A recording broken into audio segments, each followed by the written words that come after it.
In today's watch market, one of the most common themes for sports watches is the heritage design dive watch.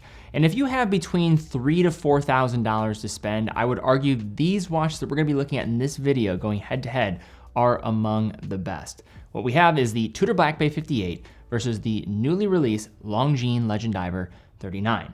So if you're not familiar with this format, we're gonna be putting these watches head to head on a variety of different points where it will have a point system affiliated with each different category. If the watch is tied, that's going to be a point for each of them.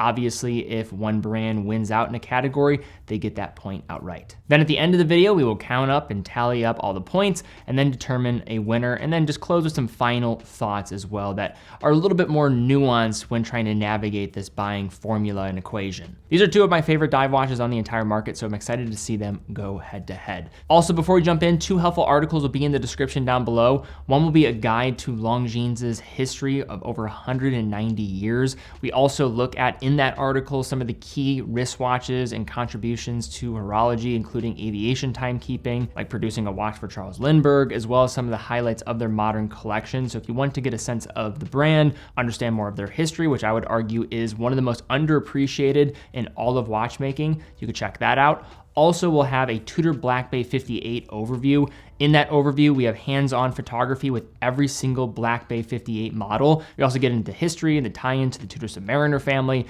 and how these watches have just gained so much ground in the last decade. If you're interested in either of these watches, I'd strongly recommend checking out those articles as well. So now for our first category, we have wearability. What I'm thinking about here is how do these watches wear on the wrist and how do they fit on the majority of wrists out there? Given the dimension set on both of these watches, I would argue that they're generally head to head, and this would probably be a tie here. Just looking at the measurements, 39mm case size, 11.7mm thickness, and a lug to lug of 47.5 millimeters for the Tudor Black Bay 58. And then for the Longines Legend Diver, very similar dimension set, apart from the thickness being about a millimeter thicker. But the weird thing about this is, it kind of wears thinner than that of the Tudor Black Bay 58, or very comparable because of the broken down side of the case. 39mm in the diameter, thickness of 12.7 millimeters, and a lug to lug that's actually more compact at 46.9 millimeters. I would say this is generally a tie for both of them, very wearable across the board. Couple other considerations will be the finer length bracelet, how it's going to shoot a bit more straight down off of that endpoint of those lugs. The broken down side profile on the Longines Legend Diver definitely helps out in the thickness category. And then also, given that the bezel is going to be internal on the dial, it does create visually a different appearance than it would be with an external bezel. In some ways, it adds more presence in terms of what the dial opening is going to be, so you have to think about that visually. But on the flip side, it also can tend to wear differently than that of a traditional dive watch. All considered, I give both of these watches a point. I think wearability is one of the areas where they excel. Now we have versatility. I'm going to give a slight edge to that of the Tudor Black Bay. When I'm talking about versatility, I'm talking about the singular watch and how it could be worn in a variety of situations. Now, obviously, both of these watches are as versatile as you'll come across in the world of dive watches, but I'm going to give a slight edge to Tudor just because mostly the 3 o'clock crown position I think is going to present itself to be a bit more versatile than that of the 2 crowns of the compressor style cases that you'll see with the Longines Legend Diver. One other point I'll mention is that the Tudor is going to have more brushed elements and finishes. I think polishing leads to showing more wear. Tudor is going to be better at hiding those battle scars and is going to be more traditional in its layout. So I would say Tudor wins slightly, but again, this is very, very close. Now we have water resistance. This one's pretty self-explanatory. I'm not going to spend too much time here. 300 meters of water resistance for the Longines Legend Diver versus 200 meters for the Tudor Black Bay 58. Point goes to Longines.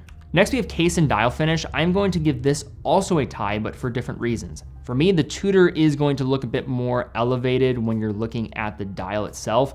The framing of those indices, the superluminova housed within, the handset also feels a bit better buttoned up. Case is well done, but pretty straightforward in how it is being presented. Then on the other hand, Longines with its Legend Diver dial is not far behind, but I do think the dial of the Tudor and some of those details is a bit ahead. But then when it comes to the case, I would say the Legend Diver excels a bit more there because of the different case finishes that you're getting on that case, the dual crown design, and how it combines mixing of finishes. This is really close. I don't see a big standout here for either. They're both very good in this category. Now for the strap and bracelet, I am going to give the edge to Tudor here. I am going to fixate mostly on the bracelet because I think that is the area where a manufacturer can really separate themselves compared to a strap, which can be easily replaced. The 58 model family does not have the T-fit clasp on every single one of the watches, but the bronze case, as an example, does. So I'm going to give it a slight edge for that. But even beyond that, I do think the bracelet is a bit better, even for the ones without the on-the-fly adjustment. You're getting the ceramic pins in the fold-over clasp, screwed-in links, looks the part, well finished. And I think just for setting a standard for under $5,000 for a 3-link style bracelet, if you have a T-fit on a Tudor watch, that is among the best bracelets in the entire industry. Longines bracelet is no slouch whatsoever, but it is going to be a bit behind that of the Tudor. I do find though that the Longines bracelet is very comfortable, and with a fine link, sometimes it can be even more comfortable than that of a 3-link. Now we have movement, and this is probably the toughest one to differentiate because this becomes a game of semantics.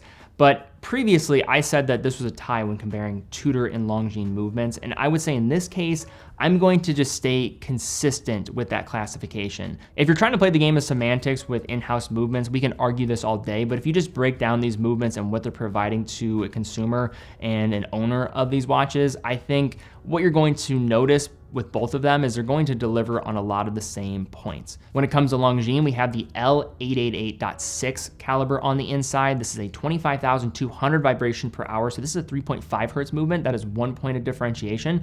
But in turn, you're also getting a slightly longer power reserve of 72 hours. It does feature hacking and hand winding. This is also being assembled in Longines's facility and tested before being sent off to COSC. So this is a chronometer certified movement to go along with it, with a silicone balance spring. And all of that is basically going to be mirrored on Tudor's side as well. 70-hour power reserve. It does have 4 hertz rather than a 3.5 hertz, but that 1 beat a second change is going to be very hard to notice. Tudor's MT5402 caliber, it's also COSC certified and has a silicone balance spring to alleviate those magnetic interference effects. I think both of these movements are phenomenal for the price and are 2 outliers in this range, or some of the best, I would say, in this range. If the METAS certification will get rolled out further within Tudor's collection, that would definitely change things and I think would give the edge to Tudor easily. However, that is yet to be the case for the 58 family, so for now, I'm going to say tie. Next up here, we have optionality. What this is referring to is the amount of variety you have from different case materials, dial colors, and all the things of the sort.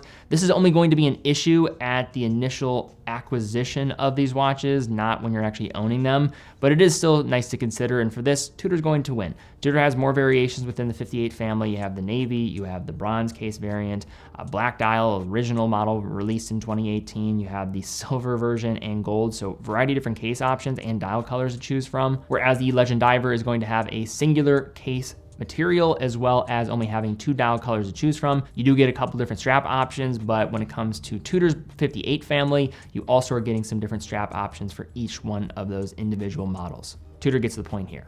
Now we talk about heritage here. So this is a little bit strange because I don't know where to draw the line. Do we talk about the watches themselves or do we talk about the brands more broadly?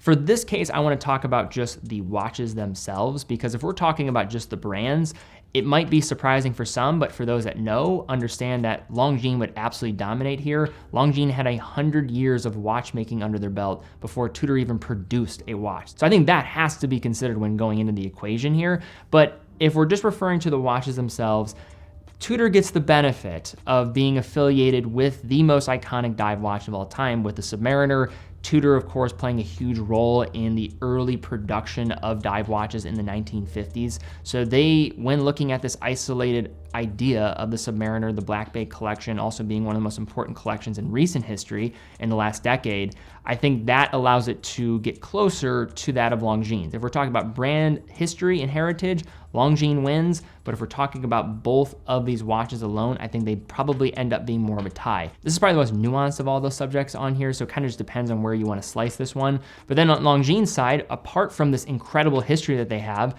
this watch is also historically important. Also, Longines is one of the very few brands that were producing watches with cases produced by EPSA. This is a very small collective of brands that were doing this. You look at the likes of something like Alpina, then you also have JLC with their variety of different Polaris and Memovox models. So I'm going to give this a tie because I'm speaking about the watches solely here, but if we were talking more broadly, obviously Longines would get the win. Next we have Lume. So Lume is going to be an easy win. I would say this is the biggest point of separation for any of the points. This goes to Tudor. Tudor has more real estate for that Superluminova to shine with those bolder markings, the thicker hands, and just some of the best performance of Superluminova in the entire business. Longines is absolutely fine. It performs well, but this is again going to be one of those situations where, like the Bracelet, you're dealing with some of the best in its class. So even if you're good, you still might be behind and not get the point, and this is the case here. Next we have best for actual diving, so the actual utility for these watches and their intended purpose. Now I put together this head-to-head with an actual former commercial diver, Ben, who's a member of our team. You may have seen him in a couple of videos on this channel before. So this is something we always like to include because I can incorporate experience from someone that's actually done this job. And for this, Tudor is also going to get the win. Tudor has better lume, although it doesn't have as good of water resistance. The number one reason why Ben was specifying that Tudor is going to get the win is for the crown system and the elapsed time bezel that's going to be on the Tudor compared to that of Longines. Typically, when divers are setting that elapsed time, they'll do it while they're in the water. If you have to unscrew a crown to do that, that is not ideal. So Tudor is going to get the win here. But perhaps the most important point is going to be price and the deciding factor for so many people out there. And for that, Longines obviously is going to get the win. Tudor is going to be priced around $3,675 at the time of recording this video to around $4,000 on steel. And then you are going to see that jump up dramatically as you start to look at different case materials. Longines, only available in stainless steel at this point for these variations at 39 millimeters, are going to be priced at $3,000 to $3,200. So about a $600 separation in price at the low end. And if you're talking about the difference in bracelet models, $800. Longines, easy win.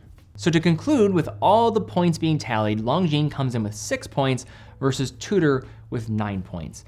Before everybody jumps in and says Tudor Black Bay 58 is by far the better watch versus the Longines Legend Diver, I think it is important to start to break down the nuance of deciding on what watch is best for a certain person. This guide is intended to maybe help with some of these points of classification, but your criteria is not based on a general checklist. This is not how I buy watches. So what speaks to you is going to be very different.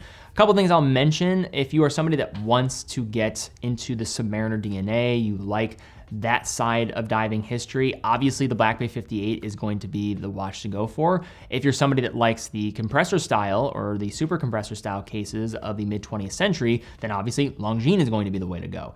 I think most of the points of how these watches differentiate is so subtle. It's more about a style perspective. The biggest point here is going to be the price. If you have $3,000 to spend and you like both of these watches, you just have to determine, is it worth saving up for that Tudor?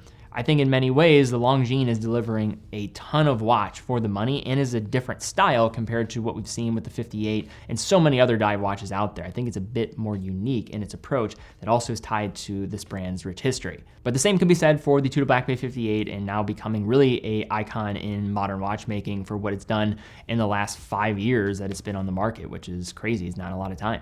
And then one other final point that I'll mention before we close out this video is just how both of these watches had a lot of influence on the modern heritage design. Modern heritage design, that sounds a little bit weird to say out loud, but you kind of know what I'm saying. Heritage dive watch trend that we've seen in the last decade.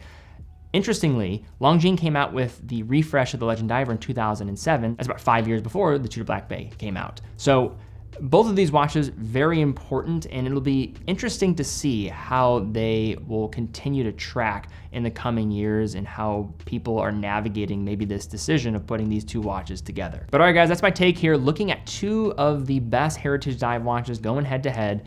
What of these two watches would you go for and why? And if you're an owner of one of these watches, I'd love to see and hear the reasoning for why you decided to go in a particular direction. If you enjoyed the video, please give it a thumbs up, subscribe, hit the bell icon. Really would appreciate that as well. Definitely check out TeddyBaldassarre.com, full authorized dealer of over 30 brands, quick and fast fulfillment, dedicated customer support, and a full factory warranty for all the products that we offer. And how we're able to fund all of our productions here is through selling watches on our site. So if you are in the market, we'd love to have your business. You know you can buy a watch in a lot of different places nowadays, but we would absolutely love to have your business because it allows us to keep doing what we're doing here. And we love what we do. But guys, thank you again so much for watching. Be well, and I'll see you all very soon.